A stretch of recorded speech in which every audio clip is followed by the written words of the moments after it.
તો પેલા પાટો આપણે કળશને મારે છે ને. શાસ્ત્ર એમ કે છે કે એની અંદર બધા દેવતાઓનો વાસ છે. કલશસ્ય મુખે વિષ્ણુ, મુખના ભાગમાં નારાયણ છે. કંઠે રુદ્ર, ગળાના ભાગમાં રુદ્ર એટલે કે શિવ છે. મૂલે તત્ર સ્થિતો બ્રહ્મા, જ્યાંના મૂળનો ભાગ છે ત્યાં બ્રહ્માજી. પછી કીધું મધ્યે માતૃ ગણા સ્મૃતા, વચ્ચે બધા દેવી દેવતાઓનો વાસ છે.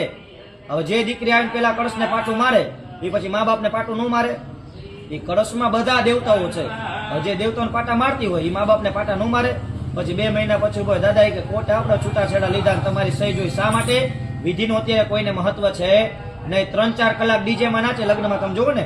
પછી મંડપમાં આવે એટલે શું કે હવે જલ્દી કરજો.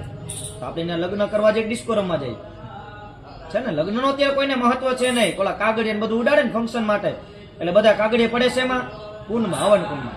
અહીંયા જેટલા દેવતાઓ છે ને આટલા જ દેવતાઓ બધા લગ્ન મંડપમાં પણ હોય. લગ્નમાં ઉતાવળે કોઈને સમજવાનો સમય હોતો નથી. બૂટ ચપ્પલ પહેરીને આપણે મંડપમાં આટા મારતા હોય, વરરાજાનું નાક ખેતર, આ બધી પરંપરા હવે આવી ગઈ. આ બધું ટીવીમાં જોવે ને એનું બધું અનુકરણ કરતા હોય. ઓલા લોકો ખાલી શૂટિંગ ઉતારવા માટે કરતા હોય, પણ આપણે સનાતન ધર્મ વિરુદ્ધ કાર્ય કરવા માંડ્યા. દીકરી કંકુ પગલા કરે ને ખબર છે ને, રાખેલો ચોખાણ ભરીને આગળ કરસ. એટલે હવે આપણે એવું કરવાનું નથી. કોઈ કરતું તો આપણે અટકાવ, ભાઈ આવું કરાય ને, કેમ કે એની અંદર બધા દેવતાઓ છે એટલા માટે. આત્મા પુષ્પ ચોખા રાખી